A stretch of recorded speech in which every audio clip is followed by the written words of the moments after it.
Ustaz, mana yang lebih baik, berguru kepada satu guru atau sumber saja atau beberapa sumber?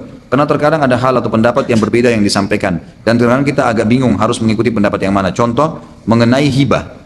Seperti yang Ustaz sampaikan bahwasanya jika kita tahu barang tersebut didapatkan dengan cara yang haram, kita tidak boleh menerimanya. Namun sumber lain berpendapat bahwa dari sisi cara mendapatkannya memang haram. Namun jika kita diberikan barang tersebut, maka boleh kita menerimanya. Karena belum bisa saja ia juga memiliki harta atau uang yang halal dalam menghadiahkan barang tersebut. Jadi kalau bertanya dari satu sumber atau sumber yang banyak, kalau yang dimaksud adalah macam-macam pemahaman, maka ini saya anjurkan jangan. Tapi kalau dimaksud satu sumber ini ya adalah beberapa ustadz tapi pemahamannya sama, gitu kan, maka itu tidak ada masalah. Pernah ada ibu pengajian saya itu hadir di pengajian saya rutin luar biasa, tapi dari satu sisi dia juga tidak pernah tinggalkan pengajian tarekat. Jadi kadang-kadang kalau dia bangun, dia datang, dia bingung terus, sering bertanya pertanyaan yang terulang-ulang. Maka saya bilang ini karena ibu masih bingung menghadiri pengajian yang beberapa dan memang berbeda sumbernya. Orang-orang tasawuf itu tidak mau belajar dari Al-Quran dan Sunnah.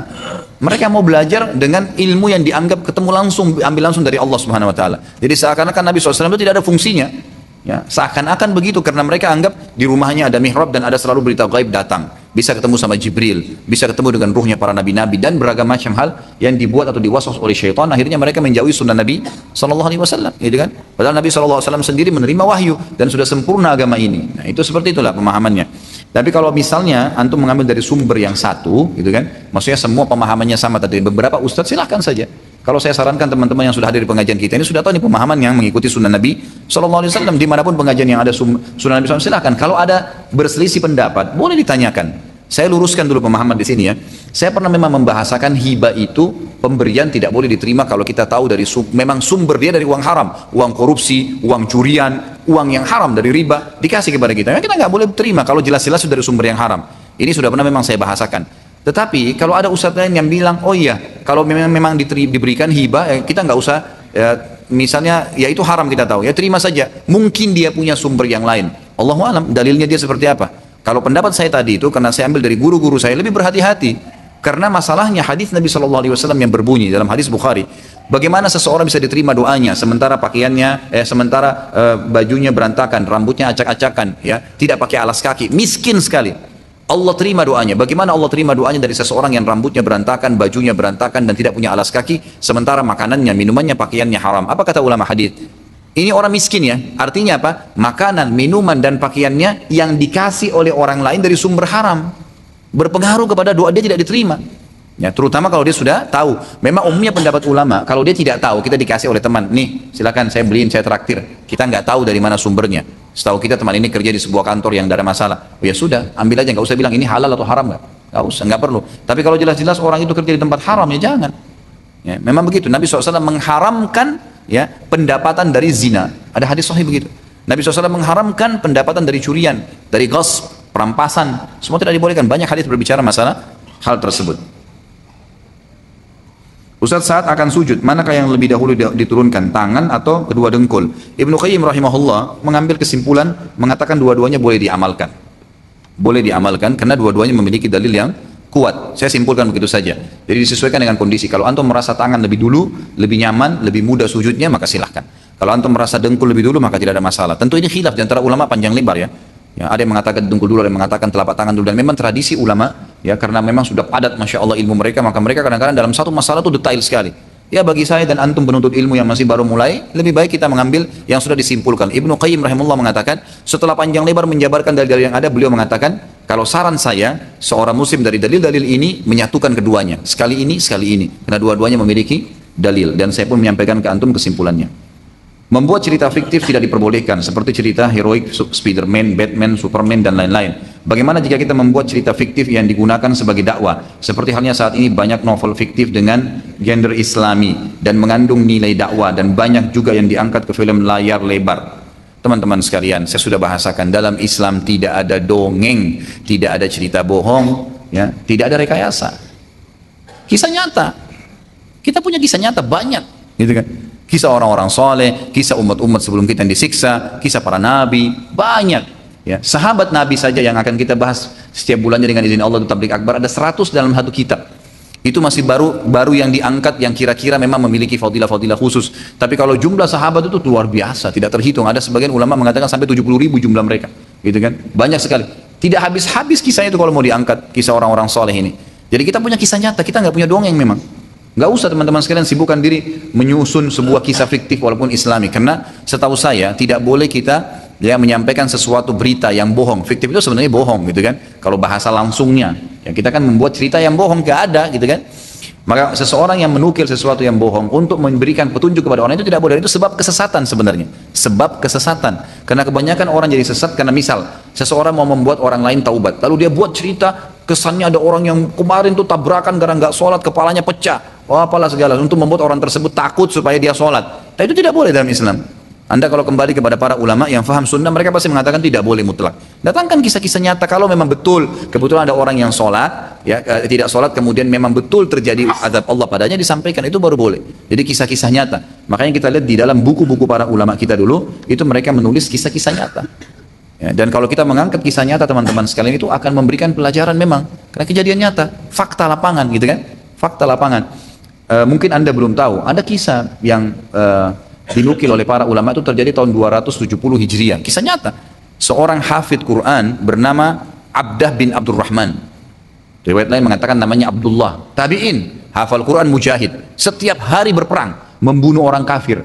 Sampai dia di saf pertama pasukan jihad muslimin menyerang Romawi. Itu kisah nyata ini. Terkenal di tahun 270 Hijriah. Tapi diambil pelajaran bagaimana syaitan tidak membiarkan menggoda orang, ya, dan menunggangi apapun di depan dia yang bisa menjadi fitnah untuk merusak imannya, gitu kan? Akhirnya pada saat tiba di satu benteng Romawi, dan benteng Romawi itu sangat kuat, gitu kan? Nah, salah satu ciri benteng Romawi itu memiliki perempuan-perempuan yang terkenal punya kecantikan. Jadi memang orang-orang, kalau kita sekarang mengatakan orang bule, gitu kan? Kemudian sering mereka untuk melemahkan pasukan Islam, mereka bukan melemparin senjata, tapi di benteng-bentengnya didirikan wanita-wanita, gitu. Dipajang oleh mereka wanita-wanita sengaja dengan baju yang terbuka, dengan rambut yang terulai, gitu kan? Ternyata si Abdah bin Abdurrahman ini melihat seorang wanita yang sedang dipajang oleh orang Romawi itu, lalu dia terpengaruh, terkena memang fitnah yang sedang dilakukan oleh orang-orang kafir itu.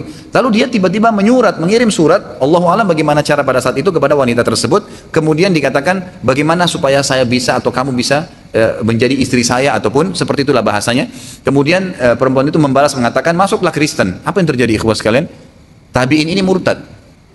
Dia masuk ke benteng orang Romawi tadi, dia bilang baik saya siap. Dibukakan pintu gerbang dengan cara mereka pada saat lalu masuk, murtad, lalu menikah dengan wanita tersebut sampai punya keturunan dan meninggal dalam keadaan kafir. Sampai-sampai Al-Quran yang dia hafal sebelum dia meninggal didatangin oleh beberapa orang Islam untuk mengajak dia kembali Islam. Ditanya mana Al-Quranmu selama ini? Dia bilang semuanya hilang, tinggal 2 ayat yang saya hafal.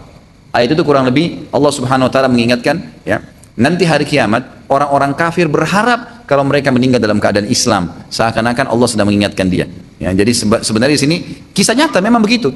Ya, ini menjadikan pelajaran, bukan menyedihkan bagi umat Islam, tapi kisah nyata memang betul terjadi, diceritain untuk diambil pelajaran. Seperti itulah. Dan kita punya banyak kisah, gitu kan? Banyak kisah-kisah yang nyata yang lebih baik itu diangkat, gitu. Apakah di Indonesia sudah ada mahkamah atau pengadilan syariah? Apakah pengadilan agama yang sudah merupakan syariah? Namun kebanyakan kantor pengadilan itu hanya mengurus pernikahan, perceraian, rujuk dan harta gono gini. Tentu kalau kita katakan pengadilan agama yang 100% itu belum ada, gitu kan? Itu kita harus akuin, di Indonesia belum ada. Tapi sudah ada sebagian hukum syariat. Memang tadi perceraian, pernikahan, warisan memang ada, gitu kan, dalam Islam. Tapi kalau kita masuk ke pengadilan agama, memang kalau saya perhatikan ya, poin-poin di pengadilan agama itu sebenarnya hampir semua hukum Islam ada di situ. Cuma memang yang paling banyak dihadapi oleh masyarakat adalah perceraian, pernikahan, ya. Kemudian warisan, itu memang yang paling banyak. Tapi sebenarnya di pengadilan agama itu sudah lengkap tuh poin-poinnya. Kalau kita lihat itu sudah lengkap, hampir semua masalah sebenarnya di situ ada. Cuma memang yang belum tertera masalah kisos, ya, masalah pencuri dipotong tangannya dan seterusnya, itu memang belum ada. Tapi yang lainnya sudah ada. Tapi kalau saya ditanya apakah itu sudah termasuk pengadilan agama, saya katakan iya. Tapi masih ada hukum yang kurang. Jadi kita juga tidak fair kalau kita mengatakan itu bukan pengadilan agama, sementara memang ada hukum agama yang sudah diterapkan. Semoga Allah SWT berikan hidayah. Neraka itu ada berapa? Surga ada berapa? Ya 1. Neraka ada 1, surga ada 1. Itu hadis yang menjelaskan. Makanya namanya cuma ya 1. Allah SWT menjelaskan tentang masalah neraka, Jahannam. Memang namanya punya benar, tapi 1 tempat. Ya, 1 tempat. Itu sudah jelas dalam banyak riwayat, banyak ayat Al-Quran berbicara masalah itu. Dan ulama sudah sepakat juga mengatakan memang surga itu 1 dan neraka itu 1. Cuman memang 1 tempat ini seperti 1 camp, sebuah tempat yang sangat besar, sangat luas dan dipenuhi dengan segala macam fasilitas. Seperti kita lihat dalam surah Al-Imran ayat 133. A'udzubillahi minasyaitonirrajim. Wasari'u ila magfiratin min rabbikum wa jannatin arduhas samawati wal ardu uiddat lil muttaqin. Bergegaslah kalian kepada pengampunan Tuhan kalian dan kejarlah surga, yang surga itu seluas langit dan bumi, yang dijanjikan bagi orang-orang yang beriman. Jadi surga sebuah tempat memang, tapi dia luas langit dan bumi. Dalam hadis Bukhari dijelaskan seorang mukmin akan memiliki istana di surga, itu dari awal tanah ke ujung tanahnya itu 40 tahun jaraknya. Memang besar sekali, tidak bisa dibayangkan surga itu, gitu kan? Kata Nabi SAW, di surga itu semuanya, apa yang dilihat oleh mata tidak pernah mata lihat di dunia, semua yang didengar tidak pernah dengar oleh telinga, semua yang ada di sana tidak pernah terlintas dalam benak manusia. Memang begitu. Neraka pun seperti itu, sebuah camp, ya. Tidak ada benar disebutkan riwayat bahwa neraka itu ada beberapa, tapi yang ada adalah nama-nama yang berbeda. Tapi tempat azabnya satu, cuman memang ada orang munafikin di mana, ya, jenis-jenis azabnya ada, orang yang ini, orang yang itu. Memang tempat-tempatnya itu dibagi-bagi. Seperti mungkin sekarang penjara yang memang banyak terbagi-bagi, tapi tentu tidak bisa disamakan. Allahu a'lam. Bagaimana kalau orang masuk neraka karena tidak sholat dan ia juga menceritakan aib saudaranya? Masuk manakah dia? Begitu juga dengan surga, apakah dia bila dia gemar puasa dan syuhada mati syahid, bagaimana kedudukan surganya? Jadi kalau dia melakukan beberapa macam dosa, ini ulama menjelaskan masalah jenis azabnya. Dia akan diazab dengan mengikuti bentuk azab yang dijanjikan. Misal, zakat itu kalau tidak dibayar, di dosa besar kita kalau nggak salah yang keempat atau yang kelima dalam buku ini membahas masalah orang tidak membayar zakat. Bagaimana hukumannya? Kata Nabi SAW dalam hadis Bukhari, nanti hartanya akan berbentuk seperti ular. Yang ular itu ya botak, tidak punya sisik di kepalanya karena kerasnya bisa yang ada padanya. Lalu melilit tubuhnya, kemudian mematok-matok kepalanya, gitu kan? Satu sisi yang lain, orang yang berzina, gitu kan? Dia akan diletakkan di sebuah lembah, yang lembah itu curam, kemudian di tengah-tengahnya lubang yang mengeluarkan api. Semua pezina ini berusaha lari ke atas lembah, begitu mereka sudah di tengah-tengah, mereka setengah mati naik karena ya curamnya, maka api tersebut keluar dengan besar membakar mereka. Hangus, kemudian mereka jatuh, api itu masuk kembali. Kata ulama, kalau orang menyatukan beberapa dosa, maka akan digilirkan azab itu padanya. Digilirkan azab itu padanya. Sebagaimana juga kalau dia masuk ke dalam surga. Seseorang itu mukmin bisa memiliki surga di semua fasilitas. Karena nanti ada surga bab pintu khusus orang yang puasa, bab Rayyan. Maksudnya pintu itu adalah nanti dibuka pintu itu ada banyak camp di dalamnya, ada banyak istana di dalamnya. Orang yang puasa akan dapat. Nanti ada pintu sholat, nanti di dalamnya dibuka gerbang, ada istana dengan beragam macam bentuk, berbeda-beda bentuknya, berbeda fasilitasnya. Ada haji, ada sedekah, ada macam-macam. Makanya waktu Nabi SAW jelaskan itu, kata Abu Bakar apa? Ya Rasulullah, apakah ada orang yang dapat semua pintu-pintu itu bisa punya istana di setiap pintu? Kata Nabi SAW, iya ada. Dan kau termasuk wahai Abu Bakar. Jadi bisa antum kalau rutin mengerjakan segala macam ibadah ini, nanti antum akan punya istana di sana, di setiap pintu gerbang sholat ada. Jadi banyak, seperti kalau orang di Indonesia punya rumah di Surabaya, punya rumah di Bandung, punya rumah di Saudi, punya rumah di Amerika, dia bisa kunjungin kapan saja. Tapi tentu tidak bisa disamakan dengan surga ya. Surga itu fasilitas yang luar biasa, tapi seperti itulah memahaminya. Ada ustadz yang menyebut Ali radhiyallahu anhu dengan sebutan Imam Ali, tapi dari perangainya dia ahli sunnah. Apakah hal itu dibenarkan? Bisa saja. Kalau dia mengatakan imam, ya itu bisa saja. Imam ini sebenarnya kan pemimpin ya. Bisa dikatakan imam Abu Bakar, imam karena memang pernah jadi khalifah, pernah jadi raja kan. Maka istilah itu memang digunakan. Kalaupun mau digunakan istilah imam karena dia dianggap seorang alim juga boleh. Karena memang imam itu seperti kalau dalam Indonesia itu kiai, kan ini. Itu Allahu alam setahu saya boleh saja. Tetapi karena istilah ini sudah sering digunakan oleh orang-orang Syiah dan yang dianjurkan di dalam Al-Quran dan Sunnah lebih tepat adalah menyebutkan nama sahabat dan mengikuti dengan radhiyallahu anhu setelahnya. Kalau laki-laki dan radhiyallahu anha, maka itu jauh lebih tepat untuk disebutkan. Apa yang disebut dengan Hazrat Ali? Allahu alam, saya nggak tahu nih. Ya, mohon maaf, saya tidak tahu apa itu Hazrat ya. Apa batas akhir sholat duha? Apa batas sholat duha? Ya menjelang duhur, Ya, karena kalau sudah masuk waktu duhur maka dilarang lagi mengerjakan sholat duha. Dilarang mengerjakan sholat duha. Jadi sabda Nabi SAW, duha itu pada saat unta sudah mulai merasakan teriknya matahari, dan selesainya pun pada saat unta itu sudah kepanasan, maksudnya di waktu duhur. Ya, di waktu duhur. Anda bekerja di perusahaan A dan numpang produksi di perusahaan B.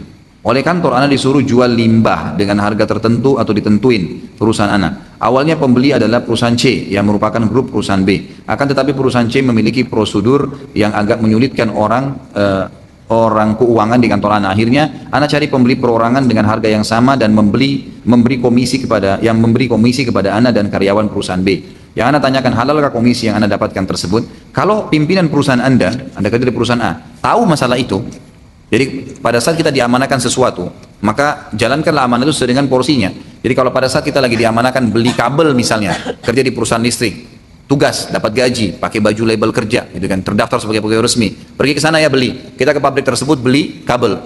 Ternyata karena pembelian perusahaan besar dapat diskon. Haknya siapa diskon ini? Hah? Perusahaan. Nggak boleh pegawainya bilang, oh saya ambil, nanti notanya tetap dikasih nota utuh, nggak bisa. Karena diskon dikasih karena pembelian siapa? Perusahaan, bukan pembelian kita. Kan gitu, nggak bisa. Kalau kita dikasih pun ini buat kamu ya, maka bahasakan kepada perusahaan. Ini tadi tuh saya beli, saya dikasih nih, gitu kan? Memang disisihkan karena dianggap saya begini. Oh ya nggak apa-apa, itu sudah rezeki kamu ya sudah, gitu kan? Seperti itu gambarannya. Jadi tidak boleh direkayasa keadaan, tidak boleh dibuat-buat, ya tidak boleh dibuat-buat. Kalau pimpinan perusahaan Anda tahu bahwasanya tadi diceritain ini masalahnya perusahaan C tadi ini bermasalah dan seterusnya lah. Kemudian kita cari pembeli lain, bisa nggak? Oh ya silakan. Baik, nanti kalau ada komisi diberikan bagaimana? Oh ya sudah nggak masalah. Ya, kalau perusahaan mengatakan komisinya harus masuk, diskonnya masuk ke perusahaan, harus anda kasih. Wong kita punya akad sebagai pegawai, nggak boleh, gitu kan? Jadi tidak boleh sama sekali. Ya dikatakan dalam hadis la darar wala dirar. Tidak boleh kita merugikan orang lain dan tidak boleh kita juga dirugikan. Antum posisikan diri sebagai pemilik perusahaan. Misalnya nih sekarang saya kerja di satu perusahaan, gaji saya sekian, saya bisa mendapatkan bonus-bonus dari kerja itu tanpa perusahaan tahu. Coba balik, kalau antum jadi pemilik perusahaan dan pegawai antum seperti itu, mau nggak? Pasti kita nggak mau, ya tidak mau dikhianati, kita anggap itu mengkhianat. Makanya posisikan diri sebagai orang yang sedang atau yang akan kita interaksi dengannya. Bagaimana cara membersihkan harta yang mengandung riba? Tobat kepada Allah Subhanahu Wa Taala, kemudian berhenti riba pada saat itu. Yang sudah terlanjur berjalan, KPR yang berjalan, masalah riba yang berjalan, maka itu sudah selesai. Ya, Allah SWT mengatakan falakum ru'usu amwalikum la tadhlimuna wa la tudlamun. Kalian boleh, yang sudah berlalu sudahlah, gitu kan? Sudah terlanjur. Jangan buka pintu baru, selesaikan cicilan tersebut, tapi jangan dibuka lagi. Kalau bisa dilunasi, lunasi. Seperti itu kurang lebih gambaran ulama. Apa hukum umroh yang menggunakan uang yang mengandung riba? Nggak boleh. Ibadah nggak boleh pakai uang haram. Nggak boleh.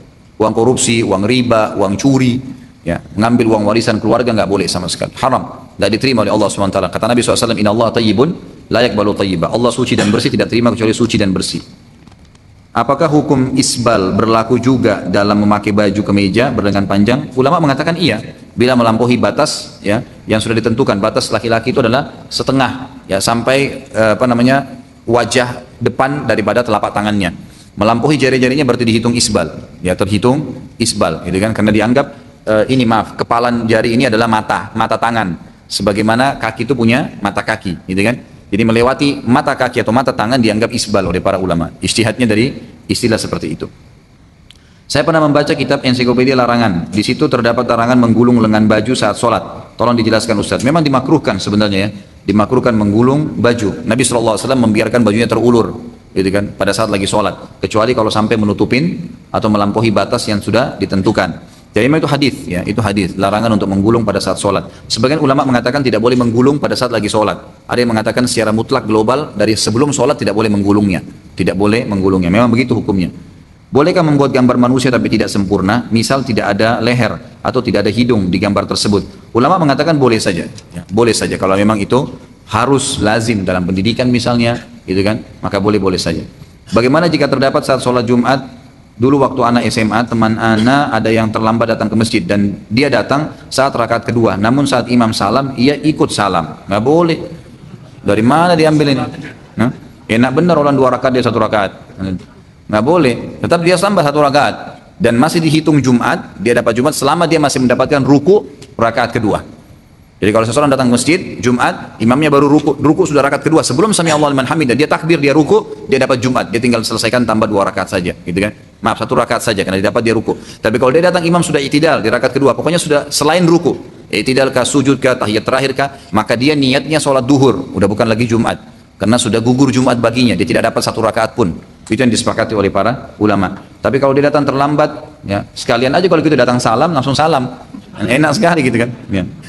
Bagaimana hukumnya melakukan Al-Quran dengan irama lagu-lagu dandut? La haula wala quwwata illa billah. Ada juga seorang ustadz kondang di TV yang melakukan zikir dengan irama dandut. Mohon penjelasannya. Ini berdakwah sama syaitan. Nggak boleh, gimana sih? Kalau seandainya karena suaranya bagus, lantunkan aja sudah, lantunan Al-Quran kan sudah banyak. Allah Subhanahu Wa Taala dengan hikmahnya menyampaikan kepada kita lantunan-lantunan Al-Quran yang indah dari para ulama, para hafidh Quran. Itu untuk diikutin. Dan Allah Subhanahu Wa Taala juga ya melarang kita mendengar musik dan memang mengikuti semua yang berhubungan dengan lantunan-lantunannya. Nggak usah, memang berbeda gitu kan. maka lantunkanlah seperti yang sebenarnya dilantunkan. Dan memang kita dianjurkan memperindah suara ya, semampunya tentunya. Kata Nabi SAW, man lam yataghanna bil Qur'ani falaysa minna. Siapa yang tidak memperindah suaranya pada saat membaca Al-Quran bukan dari golongan kami. Memang dianjurkan untuk itu, tapi jangan sampai ditarik dangdut gitu kan. Ya. Nanti akhirnya baca Quran sambil goyang juga gitu. Anak kerja di bagian yang bertugas melakukan pengecekan dokumen keuangan. Pekerjaan anak sangat tergantung dengan adanya kegiatan. Dan terkadang dalam 1 bulan tidak ada kegiatan karena biasanya tertumpuk di akhir tahun. Sementara gaji tiap bulan tetap ada. Bagaimana hukum gaji saya? Karena saya tidak melakukan pekerjaan saya karena tidak adanya dokumen yang masuk. Jazakallah khair. Tentu dilihat akadnya. Antum waktu pertama masuk kerja kan ada akad ditandatanganin. Apa akadnya tuh? Misal jam kerja di sini jam 8 sampai jam 5. Itu akad ya. Ya berarti antum harus datang, ada kerjaan tidak ada kerjaan, duduk aja di situ, gitu kan? Coba tanyakan itu. Jadi kalau memang ada akadnya, tapi kalau misalnya memang di sini di perusahaan ini kalau ada kerjaan silakan duduk di kantor, kayak misalnya teman-teman kita polisi, gitu kan, penyidik, mereka memang punya kantor, digaji bulanan, tapi mereka banyak menyelidiki kasus di lapangan, dihitung tetap kerja, itu lain. Sales misalnya punya kantor, tapi dia harus di lapangan menjual barang, itu lain. Berarti memang akadnya kan begitu. Kalau ini kan akadnya memang duduk di kantor, masalah ada kerjaan tidak ada kerjaan itu, ya itu tidak ada masalah. Makanya diperjelas. Bagi orang mukmin tidak ada sesuatu yang samar ya, tanyain semuanya, jelas. Supaya kita juga jelas pendapatannya. Jadi menurut saya Allah alam tetap antum bekerja saja, jadi kan tetap bekerja. Saya bekerja di sebuah perusahaan kontraktor. Saya ingin bertanya terkait muamalah. Bagaimana hukumnya menjual barang yang belum kita milikin dengan harga yang lebih mahal? Ya kalau belum dimilikin tidak boleh sebenarnya ya, kalau bukan milik kita. Kecuali dalam satu keadaan, pembeli itu tahu. Misal antum pajang sebuah foto baju, jual online, gitu kan? Ini baju saya mau jual, harganya sekian. Lalu ada yang order. Baik, antum bilang, saya akan siapkan orderannya. Artinya saya akan beli, saya akan siapkan, silahkan, tidak ada masalah. Tapi kalau antum bilang ready stock, padahal sebenarnya tidak ada barangnya, bohong, nggak bisa, nggak boleh. Itu kan haram dalam agama. Jadi harus memang produknya jelas, ada. Masalah harga nggak ada masalah dalam Islam. Antum beli 1.000 mau jual 10.000 boleh, nggak ada masalah itu. Nggak ada penentuan keuntungan harus berapa didapatkan, nggak ada, bebas saja itu. Bolehkah kita melakukan markup harga di kwitansi pembelian barang perusahaan dengan apa ini? Dengan apa tujuan untuk mendapatkan keuntungan pribadi? Kira-kira siapa yang jawab nih? Hah? Haram, nggak boleh uang haram. Mau dikemanakan itu? Percuma akhi, nggak usah, ukhti ya, nggak usah, haram. Jangan makan uang haram karena itu berbahaya. Kalau antum yakin dan sadari kalau kita setiap makan yang haram, mendapatkan uang yang haram, atau kita melakukan sebuah kemaksiatan akan ada hukumannya, sekecil apapun antum tidak akan berani melakukan itu. Tidak perlu. Nikmatin yang halal saja. Halal itu enak sekali, gitu kan? Enak sekali. Sampai saya kadang-kadang ada satu teman saya pengusaha marmer di kota Makassar. Dia kalau ke Jakarta datang kepada saya, dulu jemaah haji saya waktu lagi haji sama-sama. Kalau saya lagi hidangkan makanan, dia selalu bilang, enak sekali Ustadz makan ini. Kenapa kok enak? Karena saya makan uang halal. Nah, kenapa kok makan uang halal? Ustadz kan uangnya dari ceramah. Saya bilang tidak selamanya dari ceramah. Tapi kalau uang halal saya rasa enak masuk ke perut saya gitu.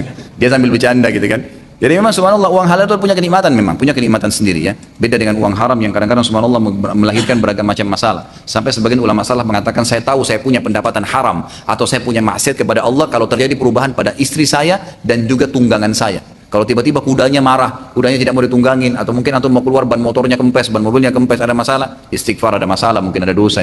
Tiba-tiba istri marah atau suami marah tanpa sebab, nah ini berarti ada maksiat yang dilakukan. Begitu cara para sahabat atau tabi'in dulu mengintrospeksi diri mereka. Apakah boleh makan dan minum, transaksi jual beli dalam masjid? Makan minum boleh, nggak ada masalah, gitu kan? Nabi SAW seringkali menjamu tamu di masjid, tidak ada masalah, tapi jaga kebersihan tentunya, itu adabnya. Kemudian kalau jual beli nggak boleh haram. Nggak boleh dalam masjid jual beli, nggak boleh mengiklankan barang yang hilang, itu harus diingatkan, tidak boleh. Boleh disampaikan misalnya secara umum saja, ya kalau ada yang kehilangan barang di sini. Tapi kalau diiklankan tadi ditemukan begini, begitu, begini dan segalanya, maka ini dilarang di dalam masjid. Itu ada hadis yang menjelaskan. Jual beli juga dilarang. Nabi SAW mengatakan siapa yang transaksi di masjid, maka doakanlah agar transaksinya tidak diberkahi. Apakah benar salawat nariyah itu tidak boleh? Iya, karena nariyah itu salawat nariyah dikarang dan memasukkan bertawassul dengan orang-orang mati, diantaranya ahli Badr. Gak pernah ada Nabi SAW menyebutkan masalah itu, saudara. Jadi salawatlah yang sudah diajarkan. Yang saya heran umat Islam ini ngapain nambah-nambahin? Untuk apa? Apa yang dapat tambah-tambah itu? Cukupkan lafaz yang diajarkan Nabi SAW, maka insya Allah itu akan cukup, sudah cukup. Untuk apa ditambah-tambah? Nambah-nambah ini akan mendatangkan hal-hal yang tidak boleh. Misal kita berada di tengah saf sholat berjamaah, kita tidak tahan dan ingin ke toilet, dalam kurung untuk kentut. Bolehkah kita melewati sutrah makmum yang lain? Boleh. Karena kalau sholat berjamaah itu, ya sutrahnya adalah imam. Jadi makmum nggak ada masalah. Dan memang antum tidak boleh menahan buang air besar dan buang air kecil kalau sholat. Dilarang. Nabi SAW melarang seseorang ya itu menahan buang air besar pada saat mau sholat, termasuk mengeluarkan angin, nggak boleh. Antum selesaikan. Sampai ulama mengatakan tetap mendapatkan pahala Jumat bagi seseorang yang datang Jumat, kemudian pada saat iqamah sholat, dia rasa mau buang air besar lalu dia ke WC. Kemudian dia kembali sudah salam, tetap dia sholat duhur, tapi dia mendapatkan fadilah sholat Jumat karena punya udzur syar'i. Jadi itu nggak ada masalah. Bolehkah sholat malam dijaharkan, dikencangkan suara? Boleh, tidak ada masalah. Sholat sunnah itu boleh dikeraskan, boleh dikecilkan suara. Karena dalam hadis dikatakan almar'u maliku li nafilatihi. Seseorang pemilik sholat sunnahnya. Boleh berdiri, boleh duduk, boleh kerasin suara, boleh tidak. Boleh diberhentikan tiba-tiba kalau nggak mau. Antum lagi sholat, misal ini, ada orang lagi sholat sunnah tahiyat masjid. Lalu tiba-tiba diberhentiin sama dia nggak mau sholat. Nggak berdosa, sunnah. Boleh saja. Kan gitu. Tapi kalau wajib nggak boleh. Jadi sunnah itu memang hukumnya berbeda. Bagaimana caranya agar lisan ini selalu mengucapkan hal yang baik dan tidak terpancing syaitan? Dikontrol, diawasi. Ya, dengan dikontrol, diawasi. Kalau sudah berbicara yang tidak baik, maka dijaga lisan itu. Dijaga, karena berbahaya. Kita harus tahu ada hisabnya. Ya. Jadi dijaga. Bolehkah menggabung niat sholat sunnah dalam sholat sunnah dalam sholat? Boleh kalau sunnah. Nggak ada masalah. Dan saya pernah tanyakan sendiri di majelis Syekh Abu Bakar Jazair rahimahullah di Masjid Nabawi. Waktu itu saya tanya Syekh apa hukumnya menggabungkan niat di dalam hati antara sholat tahiyat masjid, sholat qabliyah, sholat wudu. Beliau mengatakan boleh saja. Masih umum dalam pendapat jumhur ulama pada saat merincikan hadis innamal a'malu binniyat. Semua amal diikuti dengan niat masuk dalam kriteria itu untuk sholat sunnah. Juga hadis tadi seseorang pemilik sholat sunnahnya. Ya, tentu lebih afdal dipisah ya. Lebih afdal dipisah, tapi boleh digabungkan kalau waktunya sudah kepepet. Ustaz, di masjid dekat rumah kalau sholat Jumat kotak amal diputar sesudah khatib naik mimbar. Apakah lebih baik saya cari masjid lain atau tetap di masjid terdekat? Di masjid, kalau ada masjid lain lebih bagus tentunya. Tapi memang ini harus ditekankan. Saran saya diberikan masukan, gitu kan? Kalaupun darurat lewat di depan kita, maka dipindahin itu tidak sampai masalah. Karena dalam keadaan memang sesuatu yang bukan dibuat, bukan sebuah rekayasa. Yang membuat pahala Jumat hilang itu kalau iseng, gitu kan? Yang kata Nabi SAW memindahkan kerikil, artinya sesuatu yang zaman Nabi SAW itu ada batu-batu di masjid. Ya, kadang-kadang ada orang sengaja ngumpul-ngumpulin sambil dengar khutbah. Kalau orang sekarang mungkin mainin HP-nya, tidak ada sesuatu yang darurat, itu lain. Tapi kalau celengan masjid, ulama mengatakan di zaman sekarang, ya fatwa terakhir itu mengatakan kalau ada masjid yang tidak menyebarkan celengan pada saat khatib itu lebih baik sholat di situ. Tapi kalau sudah nyebarin dan kita terlanjur masuk, tiba depan kita tidak apa-apa dipindahin, tidak termasuk perbuatan lagu. Karena memang itu bukan hal yang kita jadikan sebagai bahan mainan, bukan. Sesuatu darurat, gitu kan? Misal ada seseorang yang taruh benda lalu jatuh ke arah kita pindahin, kasih kembali kepada dia. Itu bukan lagu, bukan sia-sia, karena bukan hal-hal yang direkayasa gitu. Ketika sujud dianjurkan untuk banyak berdoa. Pertanyaannya, bolehkah berdoa dalam bahasa Indonesia? Boleh, sudah sering kita jelaskan. Tidak ada masalah insya Allah. Saya datang ke majelis ilmu ini dengan kurang sehat badan. Mohon doanya supaya sehat Ustaz. Allahumma amin. Mudah-mudahan anda dan seluruh muslimin disembuhkan dari penyakit insya Allah. Tapi sadarilah penyakit itu adalah pembersihan dosa. Nikmatin prosesnya sambil ikhtiar. Ikhtiar berobat insya Allah. Syafakallah kalau laki-laki dan syafakillah kalau perempuan. Tahur ma'asyifa insya Allah. Itu doanya ya. Semoga Allah sembuhkan anda dan semoga jadi pembersihan dosa-dosa. Saya bertanya, saya tinggal di mes, pemondokan. Di kantor, setiap waktu sholat saya tidak ke masjid, hanya berjamaah dengan rekan-rekan kantor saja. Bagaimana Ustaz? Apakah saya berdosa? Kalau di mes itu ada tempat dikhususkan, tadi saya bilang seperti musola, emang sudah diniatin itu untuk tempat sholat, maka itu hukumnya sama hukum masjid, nggak ada masalah. Tapi lebih afdal sholat di masjid jami', lebih afdal. Tapi kalau antum sholatnya di dalam kamar, di ruangan, memang umum tempat tidur, itu bukan musola lah, bukan tempat sholat gitu kan, maka tentu lebih afdal ke masjid. Kalau Imam Ahmad mengatakan anda berdosa, tidak ada uzur. Untuk apa? Yang jadi masalah, anggaplah Imam Syafi'i rahimahullah mengatakan sunnah muakkadah sholat jamaah di masjid, tapi anda kehilangan fadilah. Hadis Nabi SAW, setiap kali ke masjid dapat satu istana di surga, setiap pulang satu istana di surga, gratis hanya ke masjid. Ngapain nggak ke masjid? Ngapain yang masjid rugi? Setiap ke masjid satu langkah mengampuni dosa, satu langkah mengangkat derajat di surga. Itu luar biasa. Sholat berjamaah juga di masjid fadilahnya besar. Ya 25 kali lipat, 27 derajat dan banyak sekali hal yang lain. Setiap kali kita ke masjid itu ada pencasan iman. Kita seperti lagi mengabsenkan diri kepada Allah Subhanahu wa taala. Jadi sholat di masjid aja teman-teman anda ke masjid. Mungkin mereka lakukan dan insya Allah anda dapat pahala. Pertanyaan terakhir diriwayatkan oleh Tirmidzi bahwasanya Nabi SAW melaknat orang yang duduk di tengah lingkaran. Bagaimana penjelasannya Ustaz? Ini sebenarnya ada bahasan nantinya ya. Jadi yang dimaksud adalah kalau ada majelis yang dibuat memang melingkar, gitu kan? Seperti kadang-kadang kalau saya tidak tahu ya apakah semua kelas seperti itu. Waktu saya sedang menyelesaikan S2, saya lihat memang dibuat lingkaran, gitu kan? Dibuat lingkaran, lalu semua mahasiswa berlingkar, nanti dosennya ada yang di tengah-tengah, misalnya dosennya, atau mungkin dosennya di ujung, ya di depan. Maka kalau ada orang sengaja datang duduk di tengah-tengah lingkaran, artinya tidak normal. Orang duduknya semua melingkar, dia sendiri datang tengah-tengah. Ini yang dilarang. Tapi bukan berarti tengah-tengah majelis begini kemudian dilaknat, bukan itu. Yang dimaksud adalah kalau memang dia keluar dari jalur yang sudah biasa dibuat dalam majelis itu yang dimaksud. Hukum memakai cincin pada jari tengah, telunjuk dalam. Sahih Muslim, makruh tanzih. Bagaimana penjelasannya Ustaz? Sebenarnya ini menyerupai kaum Lut ya. Saya sudah jelaskan, jangan pakai di dua jari ini cincin. Telunjuk dan jari tengah, laki-laki dan perempuan. Tapi kalau dipakai di jari manis dan jari kelingking serta ibu jari ini masih dibolehkan. Terutama kalau digunakan di jari kelingking. Karena Nabi SAW gunakan di jari kelingking. Ini sunnah. Ini tidak boleh karena menyerupai kaum Lut. Dan hadis ini menjelaskan tentang masalah ya larangan tadi itu. Apabila diruqyah dengan sesuai syariat, apakah gugur untuk mendapatkan 70.000 masuk surga tanpa hisab? Sama sekali tidak.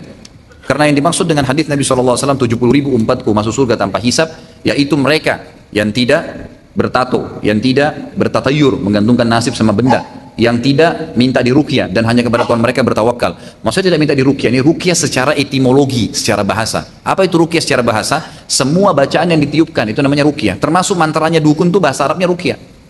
Bahasa Arabnya ruqyah, makanya dikatakan ruqyah syari'iyah.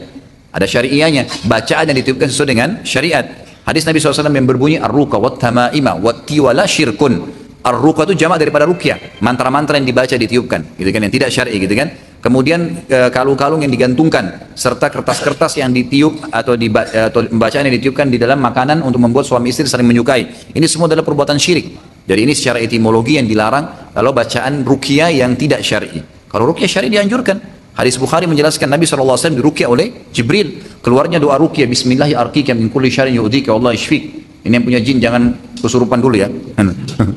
Jadi kalau doa ini dengan nama Allah, gitu kan, aku meruqyahmu, gitu kan, dan Allah menyembuhkanmu. Ini keluar hadis Bukhari dari ruqyahnya Jibril kepada Nabi SAW.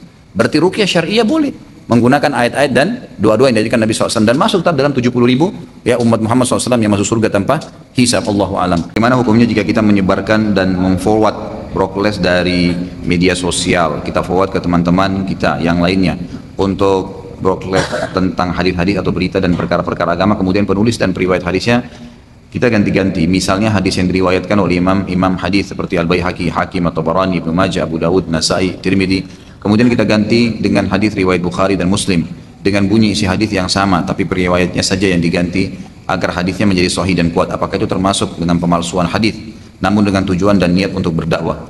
Tentu kalau datanya benar tidak masuk dalam pemalsuan. Hadis memang banyak perawinya, gitu kan. Bisa saja satu hadis itu diriwayatkan oleh 9 buku hadis dari Bukhari sampai Ad-Darimi. Bisa saja itu terjadi. Ya, jadi nggak ada masalah kalau memang hadis itu memang semakna, selafat, kemudian memang kita alihkan ya kepada atau menyebutkan perawi yang lain, itu tidak ada masalah, atau sebagian dari perawi yang ditulis. Nggak ada pemalsuan di situ. Pemalsuan itu kalau kita memang karang-karang isi hadisnya. Bagaimana pendapatnya untuk kelompok dakwah saudara-saudara kita yang disebut dengan jamaah tablik yang berpusat di Masjid Kebun Jeruk? Apakah metode dakwah yang dilakukan saudara-saudara kita tersebut ada tuntunannya? Seperti mengetuk pintu-pintu rumah kaum muslimin dari rumah ke rumah, dari pintu ke pintu, dan mengajaknya berjamaah ke masjid untuk sholat berjamaah, atau menghadiri majelis ilmu yang disebut dengan jaulah atau tashkil, kemudian khuruj fisabilillah selama 3 hari, 7 hari, 40 hari, 4 bulan. Apakah dibenarkan dan ada tuntunannya? Apakah mereka termasuk dalam kelompok sauf atau sufi, tasawuf mungkin maksudnya? Mohon dijelaskan apa itu sauf, bukan sauf ya, tasawuf mungkin, dan sufi. Tentu kalau berbicara, saya sudah bilang dalam majelis ilmu yang saya bimbing teman-teman sekalian, saya tidak akan berbicara masalah individu atau kelompok tertentu. Tapi kalau ditanyakan kepada saya tentang kelompok-kelompok Islam yang ada, maka saya menyampaikan apa yang saya tahu ya. Setahu saya teman-teman di jamaah tabligh itu tidak memiliki kekeliruan yang signifikan. Artinya apa yang mereka lakukan positif saja. Mengetuk rumah orang untuk mengajak ke masjid itu hal yang biasa. Itu tidak ada pelanggaran di situ. Bahkan Abu Hurairah radhiyallahu anhu ya, dan Abdullah bin Umar mengerjakan itu. Ada sahabat yang mengerjakan itu. Mereka kalau jauh sebelum waktu sholat, mereka memang keliling rumah-rumah kerabatnya, dipanggil-panggilin sholat, sampai ke masjid sudah azan, gitu kan. Tujuannya, ya dalam kisah ini dikatakan, atau dalam riwayat ini dikatakan agar langkah kaki mereka lebih banyak, dan pahala mengajak orang sholat juga lebih banyak. Itu nggak ada masalah. Positif saja, itu berdakwah, gitu kan. Satu sisi, itu masih positif. Kemudian mengajak orang ke masjid, berkumpul, menghadiri pengajian, itu juga masih positif, halakal ilm, gitu kan. Kemudian juga keluar berdakwah di jalan Allah Subhanahu wa taala. Kalau niatnya berdakwah, itu juga masih hal-hal yang biasa saja. Allah Subhanahu wa taala memang menyuruh kita menyampaikan dakwah ini. Sabda Nabi SAW, "Balligh anni walau ayah," itu masih positif saja semuanya. Tetapi memang disorotin oleh para ulama adalah rujukan kepada satu kitab saja, gitu kan? Karena teman-teman kita memakai buku Fadail Amal. Nah, di dalam buku Fadail Amal itu cukup banyak hadis-hadis yang lemah dan maudhu. Nah sementara teman-teman kita di Jamaah Tabligh memang sudah menjadikan itu sebagai rujukan utama, dan hampir umumnya ya begitu baru bergabung akan dimotivasi beli buku itu, lalu kemudian dibaca, lalu kemudian disampaikan. Nah ini yang disoroti oleh para ulama, karena hadis-hadis yang lemah atau hadis bohong kalau disebarin ini berbahaya, sama dengan menyebarin ajaran yang tidak benar, gitu kan. Ini yang disoroti oleh para ulama. Kalau mereka bisa memperbaikin keadaan itu, tidak fanatik dengan sebuah buku, kembali kepada rujukan hadis-hadis yang sahih, itu tidak ada masalah, terobatin. Masalah yang lain juga disoroti oleh para ulama adalah kalau mereka mengharuskan istilah khuruj itu, mengharuskan. Kalau tidak mengharuskan maka tidak ada masalah. Jadi misalnya pas masalah kasus orang membentuk 3 hari, 7 hari itu kan program. Sebuah program tidak dihubungkan dengan masalah kewajiban. Kalau dia wajibkan, wajib keluar 3 hari, wajib keluar 7 hari. Nah ini tidak benar, tidak pernah ada dalil masalah itu. Tapi kalau orang keluar buat program, saya mau berdakwah ke Malaysia misalnya seminggu, program, nggak ada masalah itu. Asal tidak dimasukkan dalam satu hal kewajiban, gitu kan. Tapi yang paling disorotin berhubungan dengan masalah rujukan kitab saja. Karena memang positif saja mengajak orang ke masjid. Banyak teman-teman kita yang pemabuk akhirnya sadar, gitu kan. Itu tidak ada masalah. Saya berapa kali waktu masih tinggal di Surabaya 3 tahun, saya ceramah di tempat markas teman-teman Jamaah Tabligh di Surabaya, gitu kan. Selalu saya dipanggil, dan saya setiap sholat pasti dilihat dipanggil oleh mereka untuk ceramah. Dan cukup banyak saya berikan masukan-masukan kepada teman-teman ini. Walaupun saya tidak terlibat dalam program keluar dan segala itu, saya tidak terlibat. Karena saya mengatakan saya sudah berdakwah, dan itu bukan sebuah program yang harus, gitu kan. Itu sebuah program yang dibuat untuk mengajak orang mengenal masjid untuk berdakwah. Yang saya sering sorotin dulu, waktu saya masih sering hadir di pengajian yang diundang oleh teman-teman Jamaah Tabligh ini, saya bilang, hati-hati ya pada saat menyebarkan ilmu yang tidak benar. Pernah saya temukan salah satu pengajian, ya karena semua orang yang bergabung dianjurkan agar menyampaikan hadis, gitu kan, menyampaikan dakwah. Walaupun dia itu tadinya tidak tahu apa-apa. Akhirnya sebelum pengajian nanti maghrib dia mau ngisi, dia hafal dari temannya di sebelah. Temannya ini kalau benar baik, kalau enggak kan salah, masalah, gitu kan. Tampillah satu orang berbicara waktu itu, dia bilang siapa yang bilang, gitu kan, dalam majelis. Waktu itu kebetulan saya pas sholat di situ. Ya, semoga Allah berikan hidayah. Dia bilang, siapa yang bilang kita harus mengamalkan dulu ilmu, baru ya kita mengajarkannya. Ya, bagaimana caranya? Ya saya harus sholat dulu, sementara saya harus praktekkan dulu. Nah ini pemahaman ini menandakan dia tidak faham. Tidak layak untuk menjadi seorang pembicara. Sementara di teman-teman Jamaah Tabligh kan bebas, siapapun boleh berbicara. Walaupun dia kemarin baru pemabuk, kemudian hari ini sadar boleh bicara, gitu kan. Maka saya batasin waktu itu, saya bilang tidak boleh berbicara masalah hukum syar'i kecuali seorang alim. Kalau dia faham agama, dia sampaikan dengan ilmu yang benar, silahkan. Tapi kalau orang baru sadar kemarin bicara masalah hukum halal haram, nggak boleh. Kalau dia cerita pengalamannya, mungkin dia berbagi bagaimana dia dapat hidayah, itu lain, berbeda. Seorang mu'allaf menceritakan bagaimana dia mengenal Islam, itu positif saja. Tapi kalau dia bicara masalah hukum, maka tidak boleh sama sekali. Hukumnya tidak boleh, gitu kan?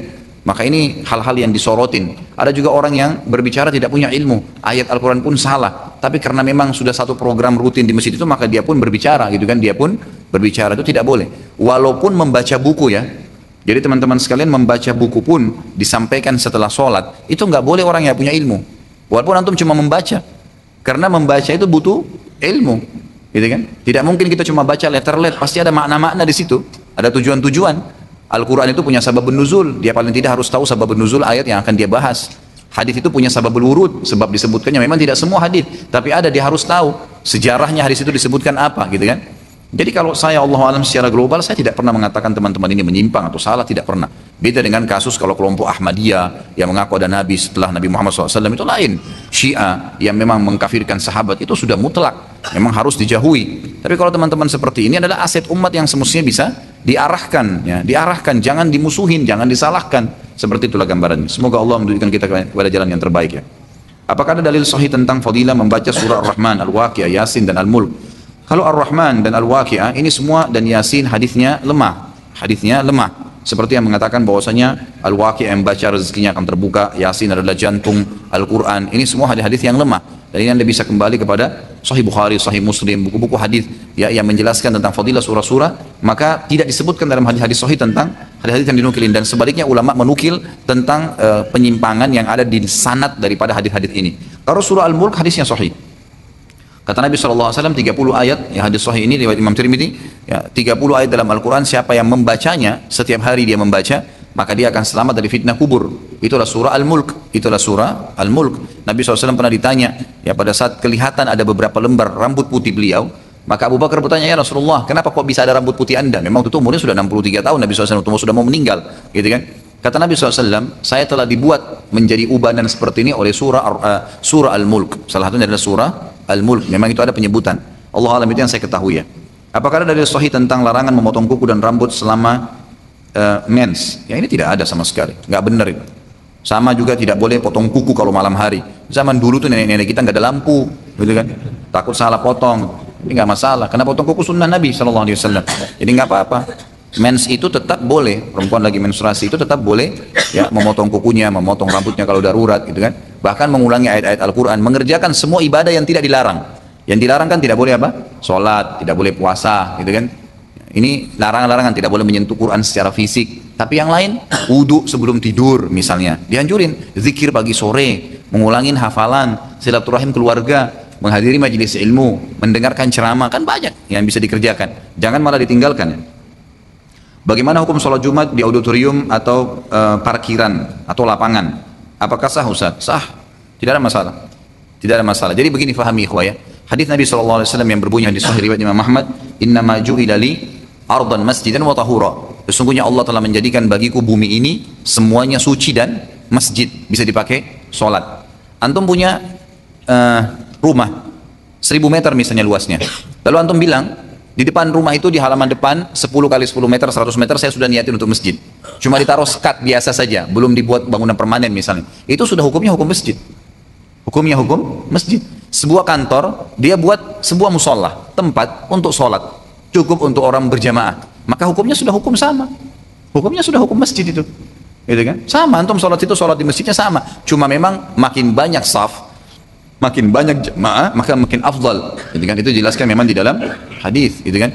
Jadi makin banyak yang sholat, maka makin baik. Masjid jami' kalau dipakai khutbah Jumat itu lebih baik. Disebutkan ulama dalam bab i'tikaf di bulan Ramadan. Beda hukumnya, fadilahnya orang sholat di musola dengan sholat di musola. Kalau kita Indonesia ya mengatakan musola, kalau di dalam bahasa Arab, kalau di Saudi itu sekecil apapun masjidnya, ya tidak dikatakan musola, dikatakan masjid. Dari yang kecil cuma bisa berapa orang sholat sampai yang besar, maka tetap namanya masjid. Yang kadang-kadang membuat kita bingung di Indonesia karena kita katakan kalau kecil musola, kalau besar masjid. Padahal musola itu adalah lapangan luas yang dipakai sholat untuk Id, gitu kan? Makanya musola pun masuk dalam kriteria sholat. Boleh, auditorium, parkiran, boleh dipakai, nggak ada masalah. Sudah diniatkan untuk sholat, ya boleh dipakai sholat, sah saja, gitu kan? Jika dalam jarak 300 meter kurang lebih ada masjid, di mana sebaiknya kita sholat Jumat di masjid, apa di auditorium? Di mana kalau dari segi ukuran auditorium lebih besar daripada pada masjid? Tentu lebih afdal masjid. Kalau lebih afdal masjid, karena masjid sudah jelas ya dipakai sholat 5 waktu. Tapi boleh sholat di auditorium, itu tidak ada masalah. Dalam melakukan sholat syuruk, apakah jika kita sudah pindah tempat, sudah tidak bisa lagi sholat syuruk? Bisa, kenapa enggak? Pindah tempat kemana maksudnya? Kalau keluar dari masjid, pindah ke tempat lain itu yang tidak boleh. Tapi kalau masih dalam masjid, misal dari sini pindah ke saf kedua, pindah ke belakang, cari sandaran, nggak ada masalah. Selama masih dalam masjid, duduk di dalam masjid tersebut, melakukan kegiatan-kegiatan positif, itu nggak ada masalah, masih boleh. Insya Allah masih boleh. Masih kalau masih satu masjid ya. Ada lagi katanya, ada lagi di sebelah ya. Jika ingin mengkhitan anak, bagaimana cara sunnahnya? Apakah harus diadakan syukuran sebagaimana yang terjadi di masyarakat kita? Tidak ada syukuran.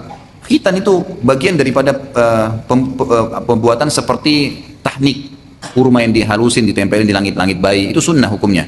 Sama halnya juga khitan, itu adalah wajib untuk dikhitan, tapi tidak ada perintah untuk mengiklankannya, tidak ada perintah.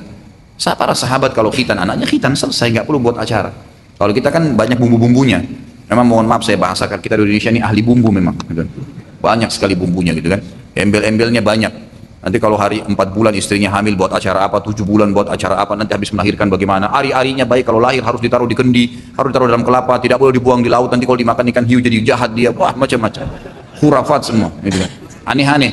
Ari-ari itu cuma bekas, ya, dibuang saja tidak masalah, gali depan rumah ditanam selesai, nggak ada masalah. Dibungkus di kresek pun buang di sampah nggak ada dosanya, nggak ada larangan, itu bukan sesuatu yang berat. Sama halnya khitan, khitan itu bukan sesuatu yang harus diiklankan, beda kalau nikah, nikah memang diperintahkan untuk mengiklankan. Nggak ada gunanya. Kenapa emang? Kalau anak kita nggak diiklanin khitannya, nggak ketahuan kalau dia khitan. Takut nanti kalau dia menikah, nggak ada masalah. Orang tahu kok insya Allah, gitu kan. Jadi khitan itu sunnah, tapi sebaiknya jangan diiklankan. Kalau pertanyaannya bagaimana cara khitan, saya tidak tahu. Ini bisa tanya ke dokter atau yang bidangnya memang. Ya. Apa hukum tahnik bagi anak yang baru lahir dan bagaimana kalau kedua anak saya yang belum ditahnik? Sunnah hukumnya. Tahnik itu kurma yang dihancurkan, dikunyah oleh orang soleh. Ayahnya boleh, ibunya boleh, atau satu orang soleh. Seperti masyarakat Madinah, ya, pada saat mereka kedatangan atau kelahiran anak, maka mereka pertama sekali begitu lahir dibawa kepada Nabi SAW, dan tradisi Nabi SAW mentahnik mereka. Di antaranya kisah sahih hadis Bukhari tentang Abdullah ibn Zubair radhiyallahu anhuma, gitu kan? Anak sahabat Nabi yang mulia Zubair bin Awam yang dijamin masuk surga. Anaknya itu ibunya Asma binti Abi Bakar. Jadi cucunya Abu Bakar, Abdullah bin Zubair yang terkenal radhiyallahu anhum ajma'in. Jadi beliau waktu lahir dibawa, gitu kan? Sempat tersebar isu di Madinah, ya, setelah hijrah Nabi SAW ke Madinah selama 4 bulan nggak ada anak laki-laki yang lahir. Setiap ada wanita Islam melahirkan pasti perempuan. 4 bulan, setiap hari ada orang melahirkan, tapi selama 4 bulan nggak ada satupun anak laki-laki. Sampai orang Yahudi di Madinah sebarin berita isu bahwasanya kami telah menyihir orang Islam sehingga tidak ada keturunan laki-lakinya, gitu kan? Setelah 4 bulan datanglah hijrahlah dari Mekah Asma binti Abi Bakar radhiyallahu anhum ajma'in dengan suaminya Zubair bin Awam yang terkenal salah satu dari 10 jamiah masuk surga. Hijrah sementara beliau hamil, pas tiba di Madinah melahirkan, dan anaknya laki-laki, Abdullah diberikan nama, itulah Abdullah bin Zubair. Maka diberikan julukan Abdullah bin Zubair adalah anak pertama laki-laki lahir setelah hijrah Nabi SAW. Maka ini akhirnya menepis isu orang-orang Yahudi yang mengatakan telah menyihir kaum muslimin, kebohongan, gitu kan. Lalu dibawalah kepada Nabi SAW, lalu Nabi SAW mentahniknya, mengunyah kurma sampai halus dan menempelkan di langit-langit. Tentu ini sedikit saja ya, anak bayi itu masih kecil, ya, kerongkongannya, jangan satu butir kurma semua, kesian. Sedikit saja, antum kunyah kecil sedikit. Saya berapa kali lakukan sama anak saya itu kecil sekali. Boleh satu buah kurma, tapi berulang kali, gitu kan. Itu pun sampai halus sekali, sehingga memang dia tinggal mengisap saripatinya, gitu kan. Seperti itulah, itu disunnahkan. Dan ini ulama tidak menentukan hari. Yang jelas dianjurkan dari pertama lahir sampai beberapa hari ke depan, gitu kan. Ada yang mengatakan sampai hari ke-7, karena hari ke-7 sudah masuk hari akikahnya, ya, dipotongkan kambing. Ada yang mengatakan sampai sebulan, ada yang mengatakan tidak ada batas. Dan Allah alam yang lebih kuat adalah tidak ada batas. Dan ini menandakan juga makan kurma adalah hal yang dianjurkan di dalam agama kita. Seperti apa pelaksanaan akikah yang syar'i? Apakah ada tuntunan untuk memutar bayi sambil bersalawat, lalu dipotong rambutnya sambil mengoleskan minyak wangi kepada para tamu undangan akikah? Inilah bumbu-bumbu nih. Banyak sekali bumbunya, gitu kan. Akikah dalam Islam adalah hadis Bukhari. Kata Nabi SAW, tumpahkanlah darah untuknya, sembelih. Anak laki-laki 2 ekor kambing, anak perempuan 1 ekor kambing. Selesai. Itu pun tidak butuh, tidak harus dibuatkan acara. Kau usah buat acara. Setelah disembelih dibagikan kepada fakir miskin, anak yatim. Tapi kalau kita mau juga, kata sebagian ulama, mengundang orang, ya, sebagai bentuk syukur lahirnya anak ini, tapi tidak membuat acara khusus. Misalnya kerabatnya, teman-temannya diberikanlah makanan tersebut, karena makanan itu disembelih dengan cara syar'i, ya, untuk bayi ini maka dibolehkan. Kemudian memberikan nama yang terbaik di hari ke-7-nya, ya, tentu paling afdal hari ke-7, dan ini hadisnya hadis sahih. Kemudian juga membuang sisa tali pusar yang ada, kemudian mencukur rambutnya, memang ini sunnah Nabi SAW. Lalu rambutnya itu setelah dicukur, itu ditimbang dengan timbangan perak atau emas, lalu dinilai berapa nilai dalam bentuk uang. Kalau kita sekarang rupiah, kemudian disedekahkan kepada fakir miskin, itu dianjurkan. Tapi kalau bayinya digotong sana sini sambil baca salawat, nggak pernah ada sunnahnya ini. Ini dikarang-karang saja ini, gitu kan. Juga termasuk mengoleskan minyak wangi kepada para tamu, ini juga tidak pernah ada disebutkan seperti itu. Yang ada adalah di zaman Nabi SAW, kayak tadi kasus Abdullah bin Zubair lahir, dibawa kepada Nabi SAW, lalu Nabi SAW mentahnik, lalu orang tuanya bawa pulang, disembelihkan nama, disembelihkan hewan, diberikan nama, sudah selesai. Tidak pernah ada riwayat menyebutkan para sahabat diundang khusus oleh Asma binti Abi Bakar dan suaminya Zubair bin Awam untuk memanggil kaum muslimin di Madinah. Dan belum pernah memang ada satupun riwayat yang menjelaskan para sahabat saling mengundang pada saat akikah anaknya ataupun khitanan tadi. Nggak ada sama sekali. Jadi memang kita umum saja, sembelih lalu bagikan, gitu kan. Itu kurang lebih seperti itu. Bagaimana hukumnya bila suami istri terpisah tinggalnya walaupun masih dalam satu kota yang sama, dikarenakan suami belum mempunyai kemampuan untuk menyewa rumah, namun suami tetap memenuhi kewajibannya menafkahi istrinya, baik lahir maupun batin. Mohon doanya Ustaz agar kami bisa tinggal bersama, tidak berpisah lagi. Allahumma amin, mudah-mudahan insya Allah. Kalau di sini yang dimaksud adalah karena suaminya bertugas cari nafkah di Jakarta misalnya, kemudian memang betul-betul dia nggak bisa ngajak ya istrinya, karena sebenarnya Allah alam kalau setahu saya ya, insya Allah kalau pernikahan itu benar, pasti istrinya akan siap saja kok, gitu kan, untuk tinggal bersama walaupun di kos-kosan tempat kecil. Ya itulah suka dukanya kehidupan. Kalau antum mau menunggu nanti punya rumah di Pondok Indah baru ngajak istri, itu susah, gitu kan. Ya jadi insya Allah rumah kecil pun, rumah kayu nggak masalah. Ini istriku, kemampuan saya begini, misal, gitu kan. Cobalah sesuai dengan kemampuan. Tapi memang kalau antum misal ada mes tempat kerja, ada asrama, memang laki-laki semua nggak bisa bawa istri, itu lain. Ya ada uzur, maka tidak ada masalah. Dan insya Allah mudah-mudahan Allah memberikan antum rezeki yang luas bagi penanya dan seluruh yang hadir, dan muslimin insya Allah dimudahkan agar rezekinya diluaskan oleh Allah dan bisa bersatu tentunya dengan istri dan suami. Ini kenapa malam ini banyak pertanyaan tentang suami istri ini? Hah? Ada yang bermasalah ya? Hah? Apakah suami istri boleh melakukan oral seks? Sebab ada beberapa pendapat Ustadz yang memperbolehkan sepanjang tidak menelan air mazi. Yang saya tahu memang boleh, tidak ada masalah. Karena larangan Nabi SAW adalah meletakkan kemaluan di dubur, gitu kan? Itu haram mutlak. Nanti akan kita bahas, itu ada di dosa besar yang keberapa tadi. Itu ada bahasan sendiri. Masalah itu nanti insya Allah kita akan jelaskan panjang lebar adab seksual dalam Islam. Tapi Allahu a'lam Rabu keberapa. Jadi biar penasaran, gitu kan? Nanti akan kita bahas insya Allah itu. Kemudian tidak boleh meletakkan kemaluan di kemaluan pada saat haid dan nifas. Tapi selain itu dibolehkan istimta namanya. Onani bagi laki-laki haram kalau dia lakukan sendiri. Tapi kalau istri lakukan boleh, nggak ada masalah. Gitu kan? Itu pun masalah najisnya madhi. Madhi itu istilah cairan yang keluar kena terangsang. Ada madhi, madhi itu keluar kalau capek. Ada mani keluar kalau ya orang klimaks, gitu kan. Kalau madhi dan madhi itu tidak wajib mandi, cukup dibersihkan kemudian wudu, gitu kan. Kalau terkena celana dalam maka dicuci. Tapi kalau mani keluar karena klimaks itu nggak boleh mutlak. Sama halnya dengan puasa. Kalau seseorang sampai tumpah madhinya, gitu kan, maka dia tidak batal puasanya. Ini bukan berarti saya bilang Ramadan silakan cumbuan ya. Tapi yang jelas kalau madhi muncul karena syahwat itu tidak batal puasa. Tapi kalau klimaks, ya mani, baik itu berhubungan badan atau tidak, batal puasa Ramadannya, gitu kan? Batal puasa Ramadannya. Makanya ikhwah yang mau menikah jangan nikah pas akhir Sya'ban, gitu kan? Sehingga besok Ramadan, akhirnya susah, nggak bisa berhubungan. Jadi kebanyakan orang nikah itu setelah Lebaran Idul Fitri, bulan Syawal, gitu. Ya. Seperti itu boleh saja. Ada pendapat memang yang mengatakan dan lebih kuat mengatakan madhi itu sifatnya najis, gitu kan? Sifatnya najis. Tapi ada pendapat yang mengatakan tidak, secara mutlak juga tidak, gitu kan? Karena ada yang keluar setelah madhi, yaitu mani. Pendapat yang mengatakan madhi najis, ya, mengatakan bahwasanya mani nggak najis, padahal dari sumber yang sama. Bahkan mani itu lebih kental. Memang dia pada saat klimaks. Artinya madhi ini cuma pembukaannya saja. Mani semestinya yang lebih najis kan gitu. Itu secara rasional, gitu. Mestinya seperti itu. Jadi pendapat yang mengatakan madhi itu najis dan mani itu tidak najis, gitu kan? Karena memang pendapatnya seperti itu. Mereka mengatakan kalau kena madhi nggak boleh ketelan, ya, bagi orang melakukan oral seks. Kemudian kalau mani, itu mani tidak najis karena ada hadis Bukhari yang menjelaskan bahwasanya Aisyah radhiyallahu anha pernah mengerik sisa mani di baju Nabi SAW yang sudah kering. Jadi tidak dicuci, tapi dikerik karena sudah kering, kemudian dipakai oleh Nabi SAW sholat baju itu. Dari sini ulama mengatakan berarti dia bukan najis yang tidak boleh untuk dipakai sholat. Kalau tidak kan berarti harus dikucek kan gitu. Tapi ini hadis itu menjelaskan. Kalau pendapat lain mengatakan tidak, madhi dan mani sama-sama dia sifatnya najisnya cuma maknawi, cuma secara makna saja. Dia najis di zatnya, seperti halnya najisnya alkohol. Dia najis di zatnya, tapi tidak menajiskan. Kotoran hewan yang boleh dimakan dagingnya, antum keinjak kotoran ayam, kotoran kambing, kotoran sapi, itu nggak batalin wudhu dalam bab fikih itu, karena dagingnya halal dimakan. Keinjak cukup dicuci, sholat nggak apa-apa, asal jangan sholat sementara kotorannya ada, gitu kan? Ya.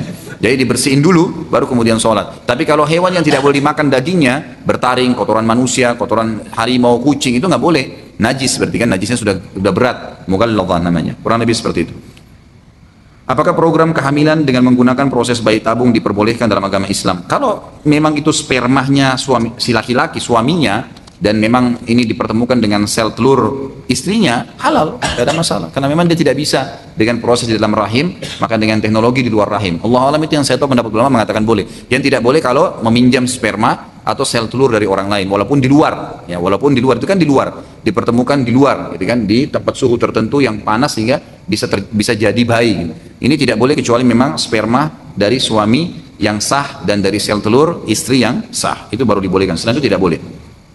Apakah wanita haid dan nifas boleh baca mushaf Al-Quran atau membaca zikir pagi pedang? Tadi sudah saya jelaskan, boleh saja, nggak ada masalah. Tapi kalau menyentuh fisik Al-Quran, lebih amannya tidak menyentuh fisiknya, ya. Kalau murni Al-Quran, tapi kalau dia masuk dalam program HP, dia bukan Al-Quran, ya, tidak dikenal Al-Quran. Seperti sekarang kita bisa download Al-Quran banyak, maka itu tidak ada masalah. Tapi kalau fisik Al-Quran sebaiknya jangan disentuh, karena sesuai dengan firman Allah Subhanahu Wa Taala, A'udzubillahi minasyaitonirrajim, la yamassu illal mutahharun, tidak boleh disentuh kecuali orang yang mutahharun. Mutahhar ini artinya orang yang suci. Kata para ulama tafsir, haid, nifas, junub, ya, ini semua tidak boleh, termasuk, ya, pendapat Syekh Jibrin rahimahullah mengatakan termasuk tidak boleh orang menyentuh mushaf orang yang tidak punya wudu, orang yang tidak punya wudu. Jadi beliau tekankan masalah itu. Setelah berapa kali ikut pengajian, saya sudah memulai memperbaiki ibadah. Bila diingat-ingat dulu banyak sekali ibadah yang saya tinggalkan dengan sengaja maupun tidak sengaja, seperti sholat dan puasa, dan itu entah berapa kali saya tinggalkan. Pertanyaan saya, pertanyaan apakah saya masih berhutang dengan ibadah-ibadah yang pernah saya tinggalkan itu? Tentu ada ibadah yang Anda hutang, ada yang tidak. Kalau sholat tidak ada hutang namanya, karena tidak ada istilah qadha sholat yang memang sengaja ditinggalkan. Seperti misalnya ada orang 30 tahun nggak pernah sholat, sekarang baru hadir pengajian lalu tahu kalau sholat itu wajib, maka tidak perlu, tidak ada dalam Islam dia harus mengqadha 30 tahun sholatnya, nggak ada. Tapi ada ibadah yang memang harus dibayar, puasa, gitu kan? Zakat. Ini nggak bisa memang. Karena Allah SWT mengatakan dalam Al-Quran tentang puasa, a'udzu minasyaitonir rajim, fa'iddatun min ayyamin ukhar.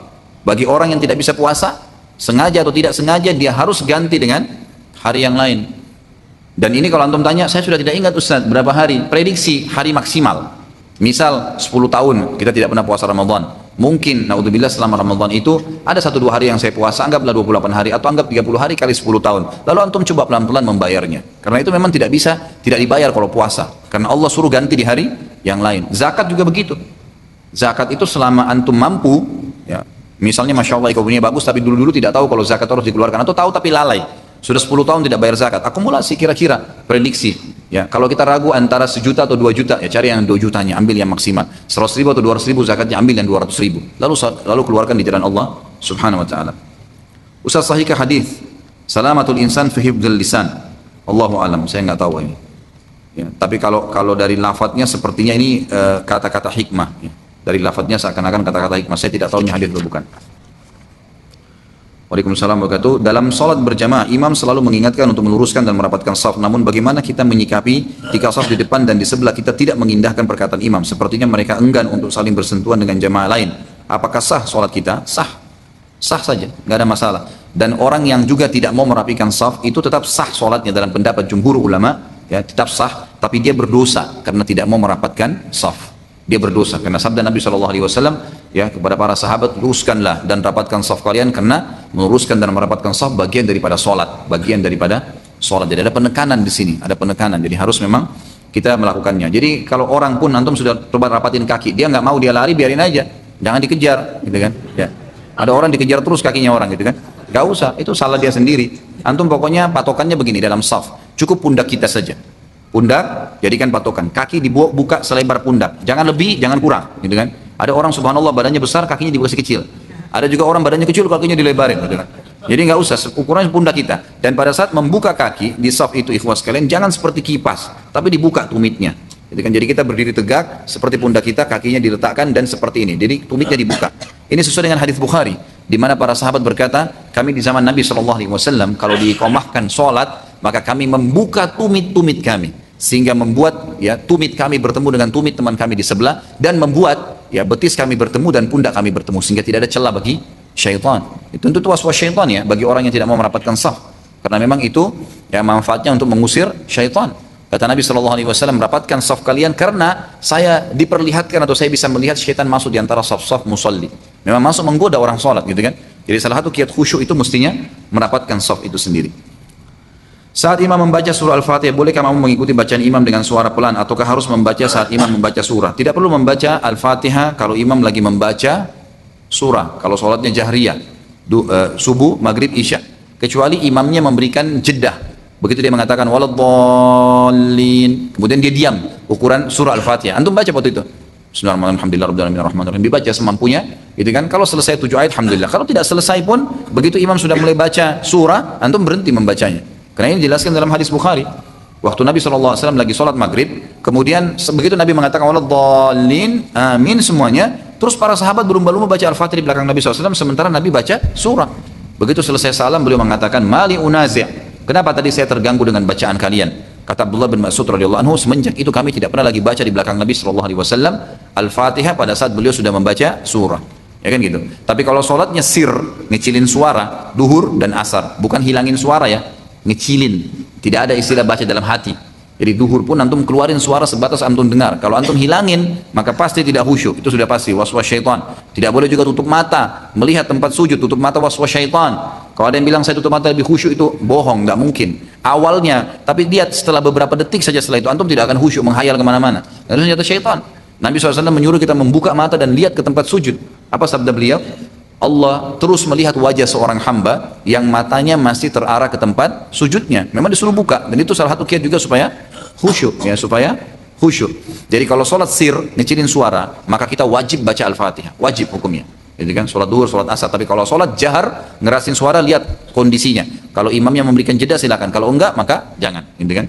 Sampai sebagian ulama mengatakan kalau imam pun setelah membaca surah, misal setelah Al-Fatihah waladhdallin amin, langsung dia sambung surah. Kita nggak punya jeda, nggak punya kesempatan baca. Baik, kita ikutin. Ternyata setelah baca surah, dia berikan jeda beberapa saat sebelum ruku. Kita boleh baca pada saat itu.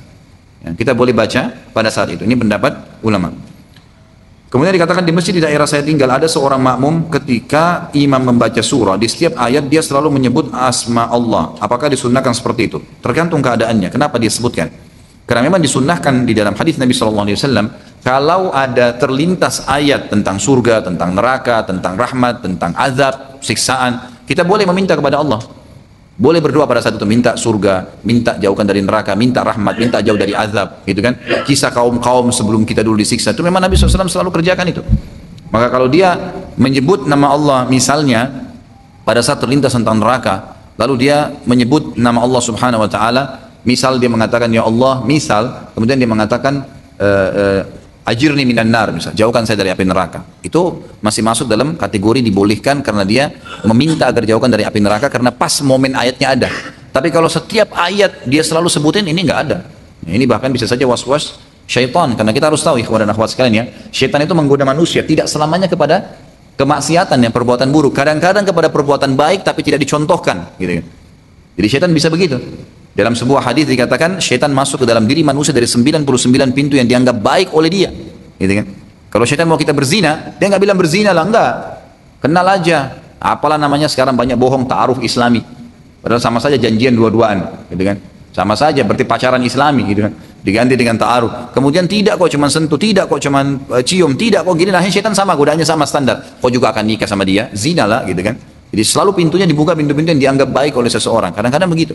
Nah, bisa saja orang ini pada saat dia lagi sholat, syaitan membisikkan dia, kamu supaya lebih khusyuk, baca, ya, setiap kali ayat Allah misalnya, gitu kan, Allah. Nah, ini semua tidak boleh, gitu kan. Bahkan ulama mengatakan tidak pernah ada sunnah dari Nabi SAW setiap kali mendengar ayat lalu mengatakan Allah, seperti bertradisi teman-teman kita di Mesir, ya, gitu. Indonesia juga sudah mulai banyak ikut-ikut itu, ya, terutama ibu-ibu. Kadang-kadang saya lihat di pengajian terlintas itu kalau ada ayat Quran langsung Allah, nggak ngerti apa, cuma kena lihat dengar kaset mungkin dari Mesir begitu terus ikut-ikutan. Ini tidak boleh sama sekali karena tidak ada anjurannya. Kapan waktu yang baik untuk membaca doa kunut, saat sholat subuh atau sholat witir? Ini sudah sering ditanya ya, sholat witir tentunya. Sholat witir, dan itu dianjurkan di awal sholat witir. Hadis yang sahih di mana Nabi SAW mengajarkan kepada Hasan cucunya radhiyallahu anhu ya tentang masalah dia dan ayahnya tentu dan ibunya radhiyallahu anhum ajma'in. Hasan, Ali dan juga Fatimah radhiyallahu anhum ajma'in, semua orang-orang yang mulia dari keluarga Nabi SAW. Maka Nabi SAW mengajarkan doa kunut dan menganjurkan mengamalkan itu di witir, itu dibolehkan. Kalau hadis yang menyebutkan tentang kunut di subuh itu memang dilemahkan oleh para ulama, gitu kan. Itu yang disepakati dan sudah pernah saya jelaskan. Tentu lebih baik antum membaca di witir.